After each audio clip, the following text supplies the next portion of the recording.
आप देख रहे हैं इंडिया टाउन न्यूज, भारत की बात।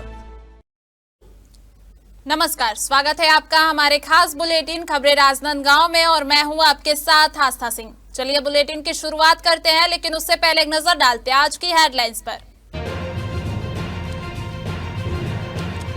स्कूटी से शराब की तस्करी, शराब तस्कर दबोचा गया, मुखबिर की सूचना पर हुई कार्रवाई।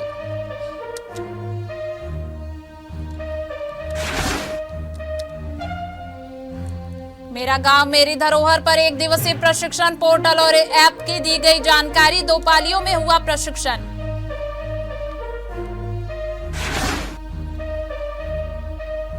योग समिति ने आर्थिक मदद दी, कोसरिया यादव समाज की मानवता पहल, किडनी के इलाज के लिए दी गई सहायता राशि।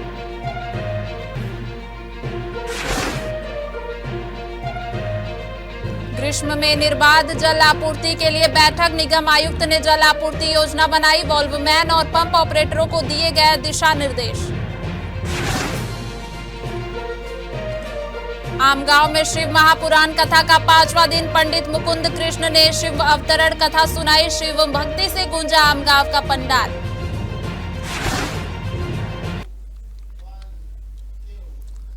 चलिए खबरों की शुरुआत करते हैं। राजनांदगांव भाजपा कार्यालय में स्कूल शिक्षा मंत्री एवं जिले के प्रभारी मंत्री गजेंद्र यादव ने वीबीजी रामजी जन जागरण अभियान को लेकर पत्रकारों से विस्तृत चर्चा की। प्रेस कॉन्फ्रेंस में उनके साथ प्रदेश प्रवक्ता शताब्दी पांडे भी मौजूद रहीं।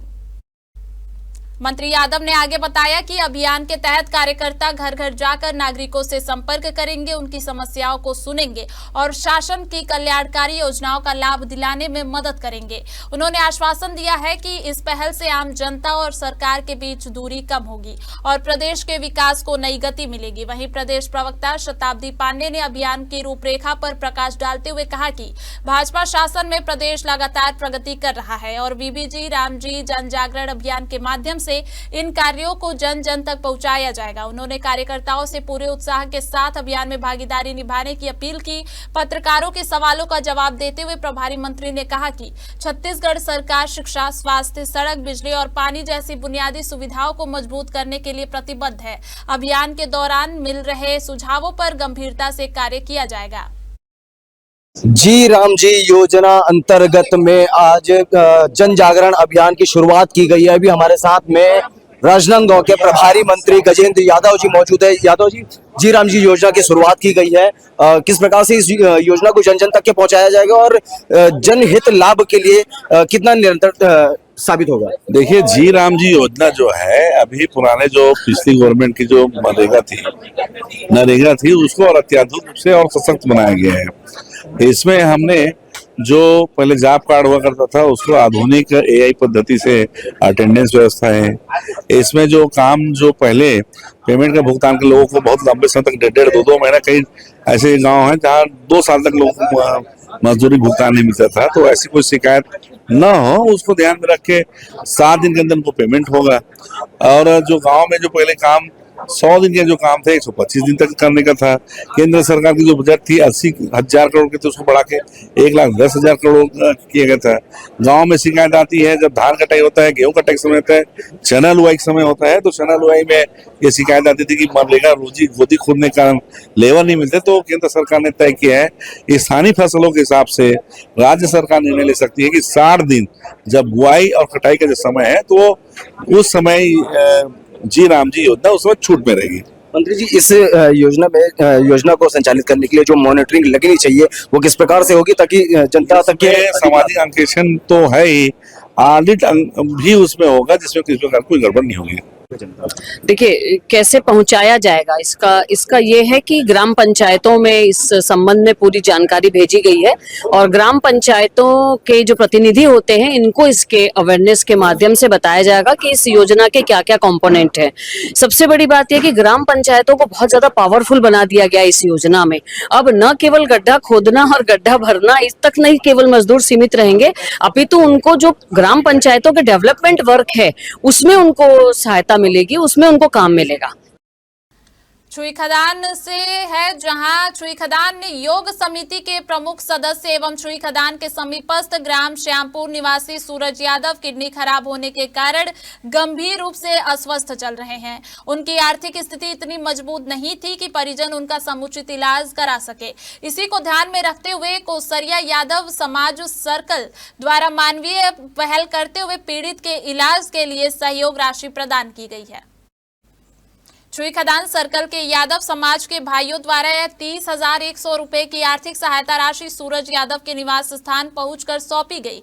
इस अवसर पर सर्कल के अध्यक्ष शंकर राम यादव ने सर्कल के संरक्षक दशरथ यादव, सियाराम यादव, गरीब यादव और उपाध्यक्ष भागचंद यादव, कोषाध्यक्ष रामकृष्ण यादव और जिला अध्यक्ष ईश्वर यादव सहित सभी सहयोगकर्ताओं के प्रति विशेष आभार व्यक्त किया। चूरिया विकासखंड के ग्राम मेटीपाड़, साल्हेटोला, अतरगांव और मुंजा कला में आयोजित मानस सम्मेलन का समापन समारोह संपन्न हुआ। कार्यक्रम के मुख्य अतिथि संजय कुमार सिन्हा रहे। इस अवसर पर जिला पंचायत सभापति वीरम मंडावी और खिलेश्वर साहू सहित कई गणमान्य उपस्थित रहे। कार्यक्रम को संबोधित करते हुए संजय सिन्हा ने कहा कि रामायण केवल एक धार्मिक ग्रंथ नहीं बल्कि यह मानव जीवन को सही दिशा दिखाने वाला महान आदर्श ग्रंथ है। संजय सिन्हा ने रामायण की कथा का संक्षिप्त परिचय दिया। वहीं जिला पंचायत सदस्य वीरम मंडावी ने कहा कि रामायण हमें कठिन परिस्थितियों में भी धर्म, सत्य और कर्तव्य का पालन करने की सीख देती है। उन्होंने कहा कि आज के जीवन में भी रामायण के आदर्श हमें श्रेष्ठ मानव बनने की प्रेरणा देते हैं।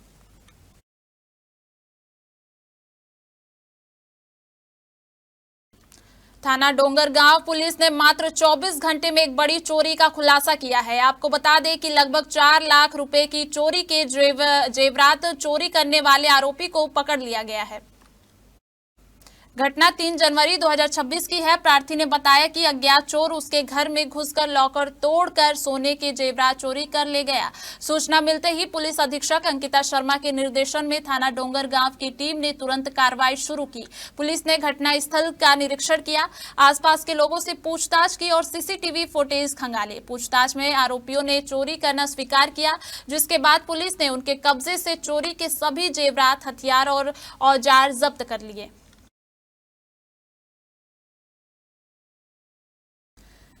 जिला पंचायत संसाधन केंद्र देवारी भाट में भारत सरकार की महत्वाकांक्षी योजना मेरा गांव मेरा धरोहर के प्रभावी क्रियान्वयन को लेकर ग्राम पंचायत सचिवों का 1 दिवसीय प्रशिक्षण कार्यक्रम आयोजित किया गया। प्रशिक्षण के दौरान ग्राम पंचायत सचिवों को MGMD योजना के अंतर्गत ग्राम स्तरीय धरोहरों के सर्वेक्षण, ग्राम सभा में अनुमोदन प्राप्त करने और MGMD पोर्टल एवं ऐप में प्रवेश की संपूर्ण प्रक्रिया की जानकारी दी गई। इसके साथ ही सचिवों को समर्थ पंचायत पोर्टल, सभासार पोर्टल एवं M-Action सॉफ्टवेयर में फोटो अपलोड करने और TMP पोर्टल में प्रवेश से संबंधित तकनीकी जानकारी भी दी गई। यह प्रशिक्षण 2 पालियों में आयोजित किया गया। प्रथम पाली सुबह 10 बजे से दोपहर 1 बजे तक जनपद पंचायत छुईखदान के सचिवों के लिए और द्वितीय पाली दोपहर 2 बजे से शाम 5 बजे तक जनपद पंचायत खैरागढ़ के सचिवों के लिए आयोजित की गई। खैरागढ़ थाना अंतर्गत पुलिस चौकी जालबांधा ने अवैध शराब परिवहन के खिलाफ प्रभावी कार्रवाई करते हुए एक युवक को गिरफ्तार किया है। यह कार्रवाई मुखबिर से मिली सूचना के आधार पर की गई। गिरफ्तार आरोपी को न्यायालय में पेश किया गया, जहां से उसे न्यायिक रिमांड पर उप जेल सलोनी भेज दिया गया है। दरअसल पुलिस को सूचना मिली थी कि एक युवक स्कूटी से भारी मात्रा में अवैध शराब लेकर जा रहा है। सूचना मिलते ही पुलिस टीम ने ग्राम जालबांधा में घेराबंदी कर रेड कार्रवाई की। इस दौरान स्कूटी सवार युवक को रोककर पूछताछ की गई। पूछताछ में युवक ने अपना नाम जयप्रकाश यदु बताया। तलाशी लेने पर जुपिटर स्कूटी की डिग्गी से अवैध शराब बरामद की गई। छत्तीसगढ़ की राजनीति से जुड़ी एक अहम खबर। जिला कांग्रेस कमेटी अध्यक्ष बनने के बाद विपिन यादव ने अखिल भारतीय कांग्रेस कमेटी के महासचिव एवं छत्तीसगढ़ के पूर्व मुख्यमंत्री भूपेश बघेल से मुलाकात की। चूरिया से जिला कांग्रेस कमेटी अध्यक्ष विपिन यादव, कांग्रेस प्रवक्ता राहुल तिवारी और शकील कुरैशी ने भिलाई 3 स्थित पूर्व मुख्यमंत्री भूपेश बघेल के निवास पर पहुंचकर पूर्व मुख्यमंत्री से मुलाकात की। आपको बता दें कि जिला अध्यक्ष बनने के बाद यह विपिन यादव की पूर्व मुख्यमंत्री भूपेश बघेल से पहली मुलाकात रही। इस दौरान संगठन को मजबूत करने को लेकर विस्तृत चर्चा की गई। विपिन यादव ने भूपेश बघेल के साथ साथ चैतन्य बघेल से भी मुलाकात कर मार्गदर्शन प्राप्त किया। जिला कांग्रेस कमेटी अध्यक्ष विपिन यादव प्रदेश के वरिष्ठ कांग्रेस नेताओं से लगातार मुलाकात कर उनका आशीर्वाद और मार्गदर्शन प्राप्त कर रहे हैं, जिससे संगठन को आगामी समय में और अधिक सशक्त बनने का तैयारी मिल सके। वक्त हो चुका है एक छोटे से ब्रेक का। बने रहिए इंडिया टाउन न्यूज के साथ। कभी कभी चेहरे का छुपा दर्द दुनिया नहीं देख पाती है। दाग, मुहासे, झाइयां सब आपके आत्मविश्वास को कम कर देता है, पर अब नहीं, क्योंकि Rukhsana glow and fair face pack जो दे आपकी स्किन को वो प्यार जो सिर्फ प्रकृति दे सकती है। हर लेयर को साफ करे, हर दाग को करे हल्का और आपकी मुस्कान फिर से लौटाए। Because you deserve to glow naturally. Rukhsana herbal beauty product Amazon, Meesho और फ्लिपकार्ट में भी उपलब्ध। कभी अमीन मोटर्स उड़ान ई रिक्शा छत्तीसगढ़ का नंबर 1 ई रिक्शा शोरूम, जहां आपको सभी प्रकार के ई रिक्शा के वैरायटीज उपलब्ध मिलेंगे। हमारा ई रिक्शा काफी मजबूत है और ये सालों साल चलता है, तो आज ही घर ले आइए आरटीओ इंश्योरेंस के साथ। हमारा पता है आमीन मोटर्स, प्यारेलाल चौक, जीई रोड, न्यायालय के पास, राजनांदगांव। 9827174038 7724047008। बैगाटोला, नवागांव और ग्राम इंदावानी के किसान बड़ी संख्या में राजनांदगांव के जिला कार्यालय पहुंचे। किसानों ने परमलकसा से खरसिया तक रेल लाइन विस्तार परियोजना को लेकर अपनी चिंता व्यक्त की और इसका विरोध करते हुए ज्ञापन सौंपा। किसानों का कहना है कि उनकी जमीन बिना उनकी अनुमति और जानकारी के नाप जोख कर चिन्हित की गई, जो पूरी तरह से गलत है। उन्होंने स्पष्ट किया है कि किसी भी हालत में उनकी जमीन रेलवे को नहीं दी जाएगी। किसानों का आरोप है कि रेलवे के अधिकारियों द्वारा उनकी जमीन का नाप जोख किया गया, लेकिन उन्हें इस प्रक्रिया के बारे में कोई जानकारी नहीं दी गई। आपको बता दें कि परमलकसा से खरसिया तक एक नई रेल लाइन परियोजना को मंजूरी मिली है, जो खरसिया, नया रायपुर, परमलकसा मार्ग से होकर गुजरेगी, जिसका उद्देश्य मुंबई हावड़ा मार्ग पर भीड़ कम करना और छत्तीसगढ़ की रेल कनेक्टिविटी को बेहतर बनाना है। रेल लाइन जो बीच रहा है उसके विरोध में मूल रूप से 3 गांव के किसान, नवागांव के 38 किसान, बैगाटोला के 114 किसान और इंदावानी के 135 किसान के ज़मीन प्रभावित हो रहे हैं। और उन गांव के तीनों गांव के किसान आए हैं कि इस रेल लाइन का मूल रूप से विरोध करना है। रेल लाइन नहीं बीचना चाहिए। दूसरा ये हुआ कि कल कुछ लोग जाके पटवारी के साथ कुछ लोग गए थे और बिना बताए किसानों की ज़मीन में नाप जोख करना बैगाटोला के, और कुछ जगह पे लकड़ी लगाने का काम भी किए हैं, नाप जोख किए हैं। तो गांव वालों का इस बात का भी विरोध है कि आक्रोश है कि बिना बताए इस तरीके से प्रशासन को हरकत नहीं करना चाहिए। मैं किसान के हित के लिए आया हूं और मैं भी किसान हूं। मेरा भी ज़मीन इसमें जा रहा है रेलवे लाइन में। तो हम लोग ये सरकार से, कलेक्टर साहब से ये चाहते हैं कि जैसे किसान कभी ज़मीन अधिग्रहण करने गए थे, तो किसान को पता नहीं है कि यहाँ क्या हो रहा है, क्या नहीं हो रहा है। वो जाके अपने यहाँ जाके खूटा गड़िया रहा है, कुछ भी कर रहा है। बैगाटोला में भी चल रहा है अभी सर्वे, नवागांव चल रहा है सर्वे, हमारे गाँव में बचा है सर्वे। तो इसी कारण से आंदोलन के लिए इस कारण से आए कि पहले अब गांव का चालू हो चुका है, उसको हम हमारे गांव तक रोकना है, उसको सीमित करना है ताकि हमारे गांव तक आगे बढ़ ना सके। पहले बताए, पहले किसान से संपर्क करें, बैठे क्या कर रहे हैं क्या नहीं कर रहे हैं, किसी के भी ज़मीन में कुछ भी गड़ा के जा रहे हैं। तो एक कलेक्टर साहब से इतना है कि हमारे ज़मीन को हम किसान से पूछ कर जो कार्य कर रहे हैं उसको करें। राजनांदगांव जिले के ग्राम आमगांव कुमरदा में आयोजित शिव महापुराण कथा के 5वें दिन अंतर्राष्ट्रीय ख्याति प्राप्त कथावाचक पंडित मुकुंद कृष्ण ने अंधक जन्म कथा और भगवान शिव के अवतरण प्रसंग का भावपूर्ण वर्णन किया। पंडाल हर हर महादेव के जय घोष से गूंज उठा और श्रद्धालु भक्ति में लीन रहे। प्रदेश पंचायत सह संयोजक एवं जिला पंचायत पूर्व अध्यक्ष गीता घासी साहू विशेष अतिथि के रूप में शामिल हुई और व्यासपीठ से पंडित मुकुंद कृष्ण से आशीर्वाद लिया। उन्होंने आयोजन की सफलता पर आयोजकों और ग्रामवासियों को बधाई दी। बता दें कि कथा का प्रतिदिन दोपहर 2 बजे से 4 बजे तक ईश्वर टीवी पर सीधा प्रसारण किया जा रहा है, जिससे दूर दराज के श्रद्धालु भी लाभान्वित हो रहे हैं।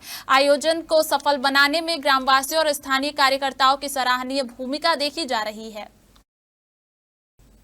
आगामी ग्रीष्म ऋतु में सुचारू पेयजल आपूर्ति सुनिश्चित करने के लिए निगम आयुक्त अतुल विश्वकर्मा ने जल विभाग के तकनीकी अधिकारियों, वॉल्वमैन और पंप ऑपरेटरों के साथ बैठक की और आवश्यक दिशा निर्देश दिए। आयुक्त ने सभी अधिकारियों और कर्मचारियों से कहा है कि वे ग्रीष्म ऋतु से पहले कार्य योजना बनाकर वार्डों के सभी क्षेत्रों में निर्बाध पेयजल आपूर्ति सुनिश्चित करें। इसके अलावा आयुक्त ने वॉल्वमैन को दिशा निर्देश दिया कि टंकी पूरी भरने पर ही वॉल्व चालू करें और पाइपलाइन एवं संबंधित क्षेत्र का निरीक्षण करें। उन्होंने पंप ऑपरेटरों को भी कहा है कि पंप में किसी प्रकार की समस्या आने पर तुरंत संबंधित अधिकारियों से संपर्क करें और मरम्मत कराएं। साथ ही इस दौरान तकनीकी अधिकारियों को दिशा निर्देश दिए गए कि वे अपने अपने वार्डों में निर्माण कार्यों के साथ साथ पेयजल आपूर्ति, पाइपलाइन लीक और टंकी भरने का नियमित निरीक्षण करें। राजनांदगांव पुलिस ने जिले के सभी ग्रामीण इलाकों में पुलिस और जनता के बीच संवाद बढ़ाने के लिए चलित थाना संवाद अभियान की शुरुआत की है। यह अभियान पुलिस अधीक्षक अंकिता शर्मा के मार्गदर्शन में चलाया जा रहा है। इस अभियान का मुख्य उद्देश्य ग्रामीण इलाकों में पुलिस और लोगों के बीच विश्वास और संपर्क बढ़ाना है। इसके तहत पुलिस अधिकारी और कर्मचारी गांव-गांव जाकर सीधे ग्रामीणों से बात करेंगे और उनकी समस्याएं सुनेंगे। अभियान के खास उद्देश्य गांवों में होने वाली विवादों का तुरंत समाधान करना, अवैध गतिविधियों जैसे जुआ, सट्टा और अवैध शराब के बारे में जानकारी जुटाना, 14 से 18 साल के किशोर जो अपराध की ओर बढ़ रहे हैं उनकी पहचान कर रोकथाम करना, स्कूलों में से संपर्क कर ऐसे बच्चों के बारे में जानकारी लेना और उन्हें सही मार्गदर्शन देना और साथ ही ग्रामीणों को साइबर अपराध और यातायात नियमों के प्रति जागरूक करना है।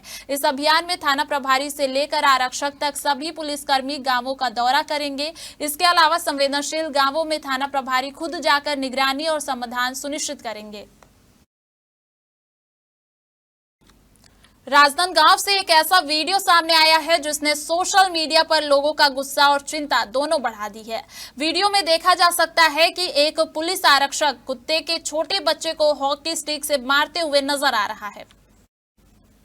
वीडियो के वायरल होते ही पशु प्रेमियों और आम जनता में आक्रोश फैल गया है। लोग इसे गंभीर पशु क्रूरता का मामला बताते हुए पुलिस प्रशासन से आरोपी आरक्षक के खिलाफ कड़ी कार्रवाई की मांग कर रहे हैं। पशु अधिकार समर्थकों और सोशल मीडिया उपयोगकर्ताओं ने सरकार, पुलिस विभाग और राज्य पशु कल्याण बोर्ड से अपील की है कि इस मामले में तुरंत FIR दर्ज की जाए और जिम्मेदार अधिकारी के खिलाफ सख्त कदम उठाए जाए। पशु प्रेमियों का कहना है कि यह घटना स्पष्ट रूप से पशु क्रूरता निवारण अधिनियम के तहत अपराध के दायरे में आती है और ऐसे कृत्यों को बर्दाश्त नहीं किया जाना चाहिए। मैं खड़े हुई, मैं बस अपना फोन निकाली। मैं इसलिए निकाली अपने सेल्फ डिफेंस में कि वो लड़के का फोन छीन रहा था। तो लड़के के हाथ से एक आदमी फोन छीन सकता है मगर लड़की के हाथ से नहीं छीन सकता। तो मैं बस अपना फोन निकाली, उसने मेरे हाथ को इतने जोर से खींचा, मेरा फोन छीना। मेरी पर्सनल चीज है, मेरी फोन कोई नहीं छीन सकता, किसी की पर्सनल चीज। उसने मेरा फोन छीना है बहुत जोर से। कहाँ पर की क्या घटना हुई है? ये सामने हम लोग रोड में खड़े थे और भैया हम लोग को बताया ऐसा ऐसा हुआ है। तो हम लोग आए, क्योंकि हम लोग करते हैं सेवा, तो हम लोग आए। मगर हम लोग सिर्फ वो भैया का फ़ोन मत ले करके, मैं भैया का फ़ोन पकड़ रही थी कि उनका मत लेना। मैं अपना फ़ोन निकाली, उसने मेरे हाथ से इतने ज़ोर से फ़ोन खींचा है, मेरा पूरा हाथ पकड़ के। मेरा फ़ोन खींच रहा है, मेरा हाथ पकड़ रहा है। ये सब गलत है, ऐसा नहीं करना चाहिए। और लड़की के साथ करे तो लड़के के साथ तो कुछ भी कर सकते हैं। और घास है भैया, फिर पुलिस वाले हैं करके घास दे रहे तो क्या कर सकते हैं। एक तो नेतागिरी चल रही है, एक तो ये चलता है और कुछ नहीं। जिला दिव्यांग संघ ने हाल ही में राजनांदगांव कलेक्टर को ज्ञापन सौंपकर सहायक शिक्षक विकास लाटा के खिलाफ शिकायत दर्ज कराई है। आरोप है कि विकास लाटा नामक शिक्षक के पास 2 अलग-अलग दिव्यांगता प्रमाण पत्र है, जबकि वह वास्तविक रूप से दिव्यांग नहीं है। जिला दिव्यांग संघ के अनुसार विकास लाटा वास्तव में दिव्यांग नहीं है, लेकिन उसने झूठे दस्तावेज का इस्तेमाल कर सरकारी नौकरी हासिल की है। संघ ने इस मामले में कई बार शिकायत दी, लेकिन जिला कलेक्टर और जिला शिक्षा अधिकारी प्रवास सिंह बघेल की ओर से अब तक कोई कार्रवाई नहीं की गई। ज्ञापन में जिला दिव्यांग संघ ने मांग की है कि इस मामले की गंभीरता से जांच की जाए और अगर आरोप सही पाए जाते हैं तो विकास लाटा को नौकरी से बर्खास्त किया जाए। कमिश्नर में करो, कमिश्नर में रेवेन्यू बोर्ड जाओ, वहाँ से और तुम्हारे सुधार नहीं होता रकबा वगैरह का, फिर हाई कोर्ट जाओ, हाई कोर्ट में भी तुम्हारे कुछ नहीं होता, सुप्रीम कोर्ट जाओ। ऐसे ही करते करते आज जनता, किसान, विकलांग आज परेशान है। कोई काम के नहीं रहेगा ये वो प्रशासनिक अधिकारी लोग। राष्ट्रीय सड़क सुरक्षा माह के 5वें दिन राजनांदगांव पुलिस ने शहर के विभिन्न शिक्षण संस्थानों में व्यापक सड़क सुरक्षा जागरूकता अभियान चलाया। अभियान का नेतृत्व एसपी अंकिता शर्मा के निर्देशन में किया गया। इस जागरूकता कार्यक्रम से लगभग 1000 शिक्षक और विद्यार्थी लाभान्वित हुए। यातायात पुलिस की टीम ने नीरज वाजपेयी इंटरनेशनल स्कूल, बोरी Wesleyan school, municipal school, Pyarelal school, state school और अशोका इंजीनियरिंग कॉलेज में विद्यार्थियों और शिक्षकों को सड़क सुरक्षा के नियमों और उनके पालन के महत्व के बारे में जानकारी दी। अभियान के दौरान सड़क दुर्घटनाओं के दुष्परिणामों और आवश्यक सावधानियों पर भी प्रकाश डाला गया। इस मौके पर पुलिस ने बताया कि यातायात रथ और अन्य कार्यक्रमों के माध्यम से सड़क सुरक्षा जागरूकता अभियान लगातार जारी रहेगा।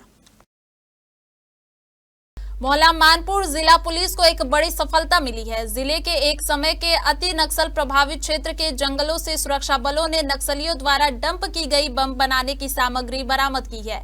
यह कार्रवाई नक्सल विरोधी अभियान के तहत की गई है। मोहल्ला थाना क्षेत्र अंतर्गत डीआरजी और आईटीबीपी के संयुक्त टीम ने एसआईबी से मिले इनपुट के आधार पर परवीडीह जंगल में सर्च ऑपरेशन चलाया। इस दौरान नक्सलियों द्वारा छिपाकर रखी गई क्लेमोर और पाइप बम बनाने में इस्तेमाल होने वाली सामग्री बरामद की गई।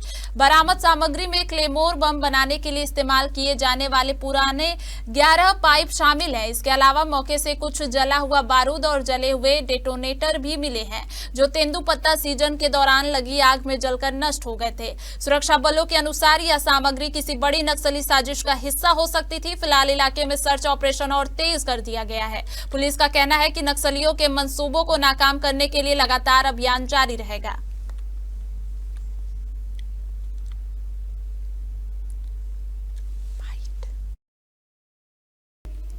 खैरागढ़ के करमतरा स्थित शासकीय प्राथमिक स्कूल में प्रार्थना सभा के दौरान अचानक अफरा तफरी मच गई। बच्चों ने एक एक कर चक्कर खाकर जमीन पर गिरना शुरू कर दिया, जिससे स्कूल परिसर में हड़कंप मच गया और शिक्षक भी घबरा गए।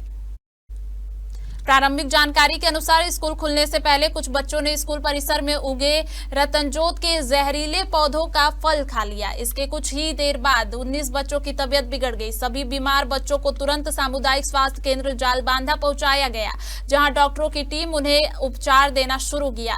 डॉक्टरों के मुताबिक 4 बच्चों पर जहर का असर अधिक देखा गया, जिनमें से 3 की हालत गंभीर बनी हुई है। मामले पर जिला शिक्षा अधिकारी ने कहा कि उन्हें घटना की जानकारी मिल गई है और वे पूरे मामले की जांच करा रहे हैं। वहीं स्थानीय लोगों ने स्कूल परिसर से जहरीले पौधे हटाने और जिम्मेदारों पर कार्रवाई की मांग की है। ये बगरंडा के बीजा खाए और बहुत से बच्चे खाए हैं। तो मैं खेत से आया, खेत गया था और फोन लगाया सर ने कि आपके बच्चे बगरंडा खा लिया करते। तो मैं गया तो सीधा ही वहीं हॉस्पिटल गया स्कूल में। हाँ, फिर वहाँ स्कूल गया। स्कूल से मैं इसको पकड़ के जालबंधा गया। कहा बोली जालबंधा में? जालबंधा में बोली कि ठीक हो जाएगा करके। स्कूल गए थे वहाँ करम जो था है जालबंधा ले गया। जालबंधा से रिफर कर खड़ा कर स्कूल जाए बात खाई से। हाँ। अच्छा, तो कैसे मालूम चले आप लोग खाया करके? मास्टर के भी बताया। अच्छा, तो अभी कहाँ है, क्या कंडीशन है अभी, क्या स्थिति है? अभी ठीक है। उल्टे हुई? हाँ, 4-5 गाँव करमतरा स्कूल के कोई प्राइमरी स्कूल के बच्चे हैं, उसमें से लगभग 19 बच्चे लोग रतनजोत का बीज खा लिए थे। तो उन लोगों को वहाँ प्राथमिक स्वास्थ्य केंद्र जालबंधा में भर्ती किया गया है। तो 2 या 3 बच्चे जो थोड़े से यही लग रहे थे, उनको यहाँ लाके अभी भर्ती किया गया। उन लोग का इलाज जारी है। सभी बच्चे लगभग सामान्य हैं। बाकी 16 बच्चों का ट्रीटमेंट जालबंधा प्राथमिक स्वास्थ्य केंद्र में हो रहा है। हमारे राजनांदगांव के बुलेटिन में फिलहाल इतना ही। देखते रहिए इंडिया टाउन न्यूज, भारत की बात। नमस्कार। आप देख रहे हैं इंडिया टाउन न्यूज, भारत की बात।